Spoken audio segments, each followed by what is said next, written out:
أيوة، بشكر الأهلي لأنه خدم الزمالك خدمة العمر بالزوبعة اللي عملها بعد مباراة سيراميكا، وهجومه غير المبرر على الحكام المصريين جعلوا أوسكار وحكام المباراة يصروا على إخراج المباراة بالصورة اللائقة لإثبات جدارة التحكيم المصري والحفاظ على سمعته وإعادة الهيبة والثقة إليه.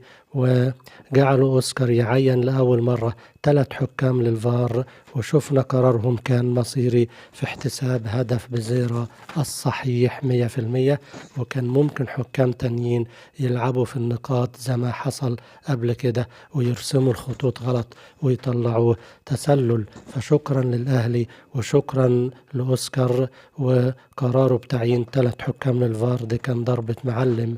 وبشيد بلاعيبة الزمالك وجهازهم الفني اللي ما التفتوش أبدا لكل اللي حاولوا يخرجوهم عن تركيزهم ويشتتوهم حتى يفقدوا نقاط المباراة بالبيانات وإخراج قضية زيزو من الدرج قبل كل مباراة مهمة للزمالك.